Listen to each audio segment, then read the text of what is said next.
प्यारे दोस्तों, शीतल सर की ओर से आप सबका वेलकम।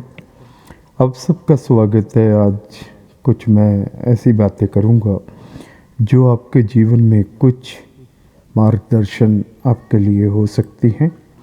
आप सबका वेलकम। हम अक्सर पूजा पाठ करते हैं तो जब दुखी होते हैं, मुश्किल में होते हैं या परेशान होते हैं या बीमार होते हैं या नफ़ा नुकसान झेल रहे होते हैं, तो हमने देखा है कि लोग अक्सर मंदिर, मस्जिद, गुरुद्वारे या चर्च में जाते हैं। तो वो क्या करते हैं, परमात्मा से विनती करते हैं, अरदास करते हैं, अर्ज़ी करते हैं या यूँ मान लीजिए वंदना करते हैं। तो परमात्मा जब उनकी सुनता है, वो कब सुनता है? जब हम दिल से परमात्मा की प्रेम, प्यार, भक्ति में डूबकर भगवान के सामने बैठे होते हैं। तो भगवान क्या करता है, वो अपने कोई ना कोई फरिश्ते उनकी सहायता के लिए भेज देता है। आपने देखा होगा कि बहुत सारी मुसीबत सामने आई होती है और कोई ना कोई ऐसा शख्स आकर आपकी मदद कर देता है या आपको हौसला दे देता है या आपको हो सकता है धन भी दे देता है। वो सोचेंगे कि परमात्मा ने ये क्या किया, तो अक्सर जो समझदार लोग होते हैं वो समझ जाते हैं कि मैंने भगवान के आगे प्रार्थना की थी, वो खुद तो नहीं आ सका लेकिन उनके फरिश्ते आए हैं।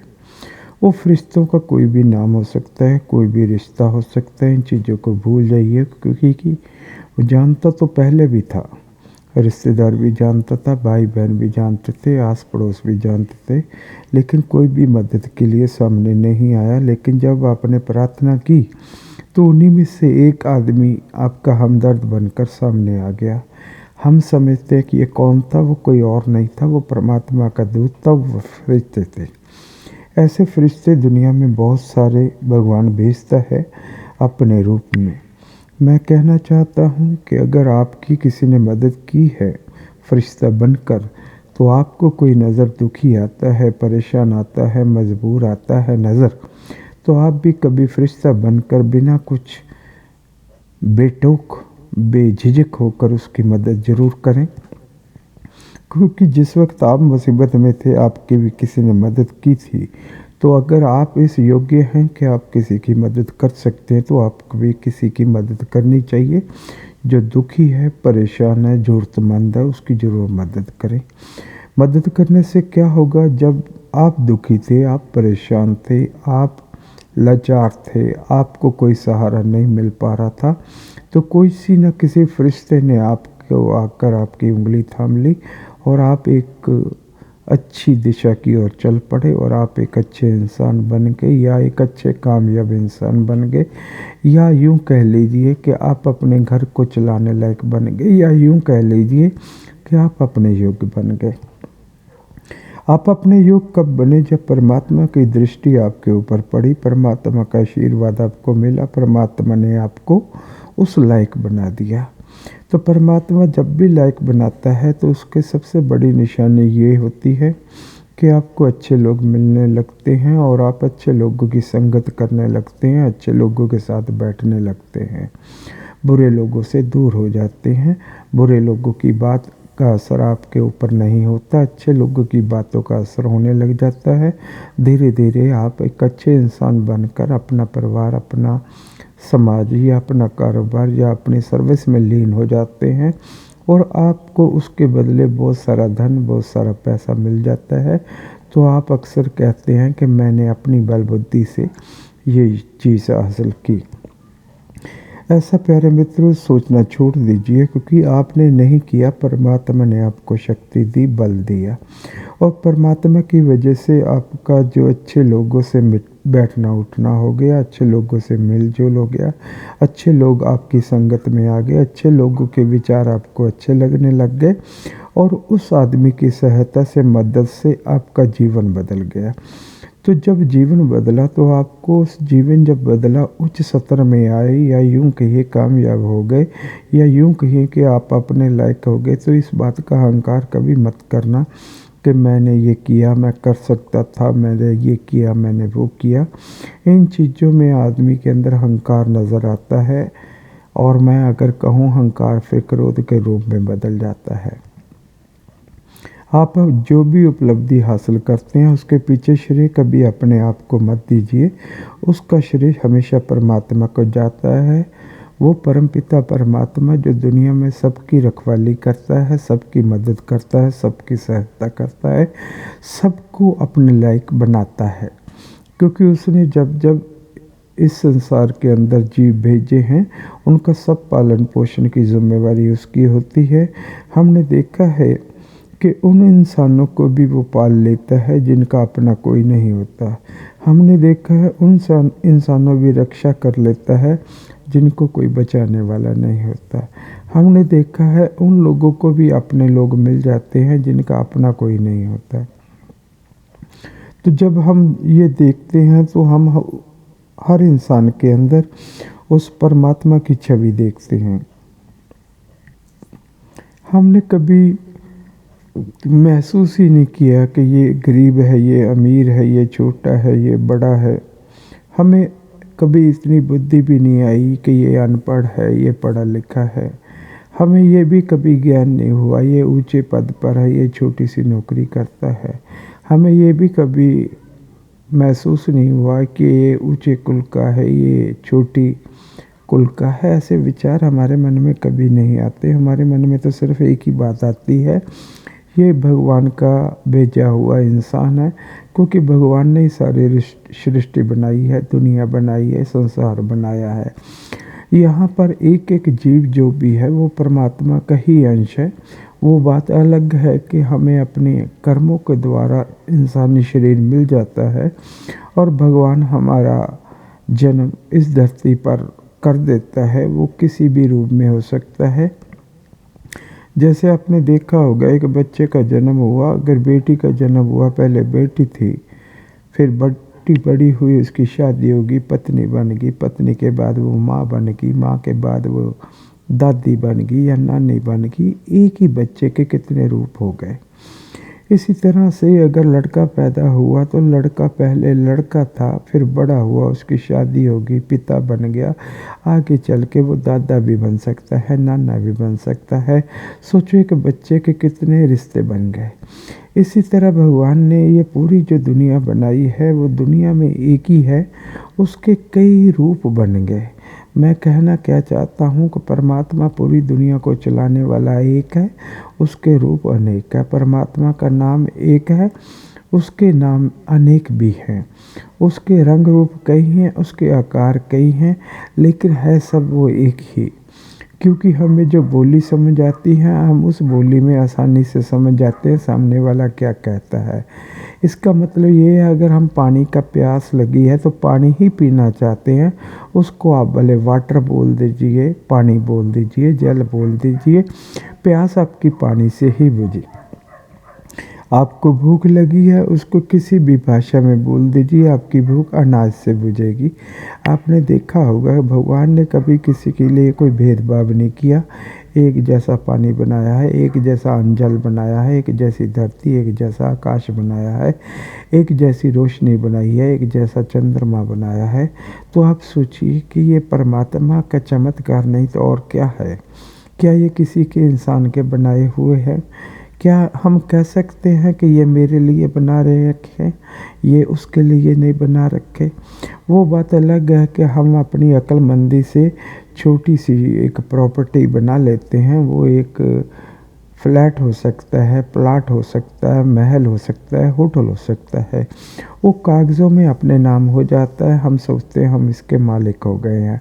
हम ये सोचते नहीं कि जो हमने धरती खरीदी है उससे पहले ना जाने कितने लोगों से खरीद चुके होंगे, कितनों के नाम उसकी रजिस्ट्री हो चुकी होगी, कितनों ने अपना मालिकाना हक उस पर जताया होगा, लेकिन एक एक करके सब दुनिया से विदा हो गए। तो इसी तरह अगर वो विदा हो गए तो हम कब तक रहेंगे? हम भी एक दिन मर जाएंगे, फना हो जाएंगे, ख़त्म हो जाएंगे, अपना नाश हो जाएगा। हमें या तो जला दिया जाएगा या कई कौमों में दफना दिया जाता है। तो फिर मैं कहना क्या चाहता हूँ कि अहंकार किस बात का है कि जो इंसान ने जन्म लिया है उसे एक दिन मर जाना है, क्योंकि जन्म बाद में होता है, मृत्यु उसकी पहले लिखी जाती है। असल में ये जो जीवन है मेरी नज़र में एक सपने के समान है कि एक सपना हमें आ रहा होता है, उसमें हमें बहुत सारा अपना परिवार बन जाता है, बेटे हैं, बेटियां हैं, पत्नी है, पति है, कई रिश्तेदार हैं, कई अंग संग है, आस पड़ोस है, समाज है। लेकिन देखा है वो अपनी यात्रा जब पूरी करके जाता है, सब लोग यहीं पर खड़े होते हैं और वो अकेला चल देता है। जब वो अकेला जाता है, हमने अपनी आंखों से हज़ारों नहीं कह सकता हूँ, लाखों ऐसे लोग देखे हैं जिनका बहुत सारा विशाल साम्राज्य था, लेकिन जब वो गया अकेला गया। एक झोपड़ी में रहने वाला भी बहुत सारा उसका अपना रिश्ते थे, परिवार था, वो भी अकेला गया। और जो वो गया वो भी आग में जला, जो गरीब गया वो भी आग में जला। जिस कौम में दफनाया जाता है और बड़ा अगर आदमी गया उसे भी दफनाया गया, अगर गरीब गया उसे भी दफनाया गया। यानी आग किसी को आग में जला दिया, किसी को खाक के सपुर्द कर दिया। तो इसका बात का सच हो गया कि हम इस दुनिया में सदा नहीं रहेंगे, एक दिन हमें जाना होगा। अगर जाना होगा तो फिर ये क्रोध क्यों, अहंकार क्यों, मैं क्यों, मेरा क्यों? हम क्यों ना ऐसा काम करें कि जब हम मर जाएं, जब हम ख़त्म हो जाएं, जब हम फना हो जाएं, दुनिया फिर भी प्यार करे। ऐसे कर्म क्यों ना करें? वो कर्म कौन से हैं? अब मैं कहता हूँ, अगर आपने किसी को दान दिया, वो दान कुछ टाइम खाएगा, उसको यूज़ करेगा, लेकिन धीरे धीरे वो ख़त्म हो जाएगा। लेकिन अगर आप प्रेम बांटेंगे, वो प्रेम कभी नहीं ख़त्म होगा, प्रेम दर बर दर बढ़ता चला जाएगा। मेरे कहने का मकसद है, आप जब भी आपको फुर्सत मिले, सबको प्रेम बांटो, प्यार बांटो, हमदर्दी बांटो, सद्भावना बांटो, दया करो। सबके ऊपर जितना हो सकता है आप दूसरों की सहायता करो। अगर आप कहेंगे कि मेरे पास तो अपने लायक नहीं है, मैं किसी को क्या कर सकता हूँ, मैं किसी को क्या दे सकता हूँ, आप अपनी जगह सही हो सकते हैं। कम से कम जो ज़ुबान मिली है उसको, उससे प्रेम से, प्यार से तो बोल सकते हैं सामने वाले से। अगर कुछ नहीं कर सकते, पानी का एक गिलास तो दूसरे को पिला सकते हैं। अगर कुछ नहीं कर सकते, तो अगर भला नहीं कर सकते, कम से कम बुरा करना तो छोड़ दीजिए। अगर आप प्यार से नहीं बोल सकते, क्रोध से बोलना तो छोड़ दीजिए। अगर आप किसी से हमदर्दी नहीं कर सकते, कम से कम नफ़रत करना तो छोड़ दीजिए। अगर आप किसी की सहायता नहीं कर सकते, कम से कम किसी की जो मदद कर रहा है उसको गलत दिशा पर तो जोड़ना छोड़ दीजिए।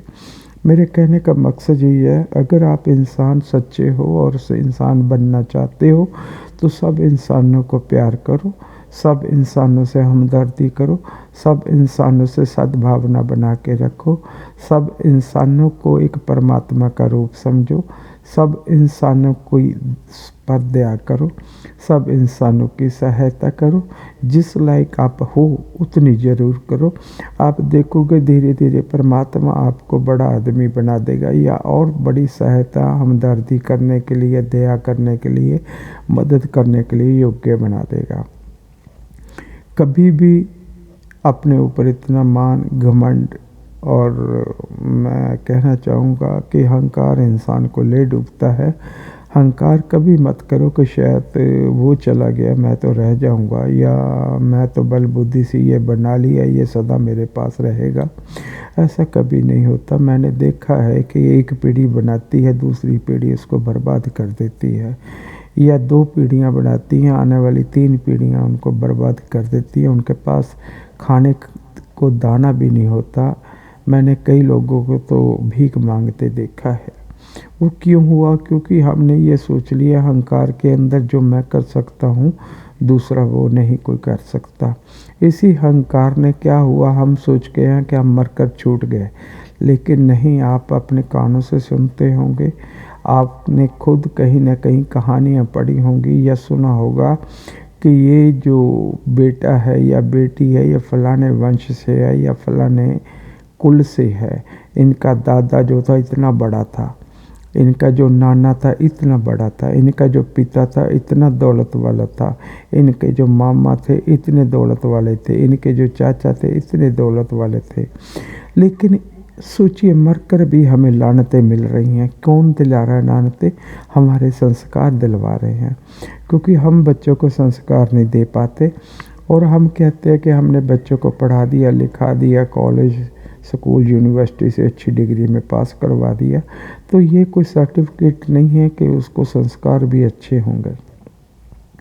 मैंने कई घरों को देखा है, बहुत बड़े बड़े उद्योगपति हुए हैं, उनको आप भी जानते होंगे कि औलाद ही अपने पिता को बाहर निकाल देती है, औलाद ही अपने माता को बाहर निकाल देती है, अर्धांगिनी छोड़कर चली जाती है, बच्चे छोड़कर चले जाते हैं, पति छोड़कर चले जाता है। सोचिए वहाँ किस चीज़ की कमी थी। दौलत के अंबार लगे थे, पैसे की कोई कमी नहीं थी, लेकिन रिश्तों की अहमियत नहीं जानते थे, इस वजह से ये सब घटना बीत गई। तो आप ज़रा उनसे शिक्षा लो कि अगर वो ऐसा हो सकता तो हम किस खेत की मूली हैं, और हमारे साथ कभी भी कुछ भी हो सकता है। अपना जो जीवन है एक समुंदर में जैसे किश्ती होती है वैसे है।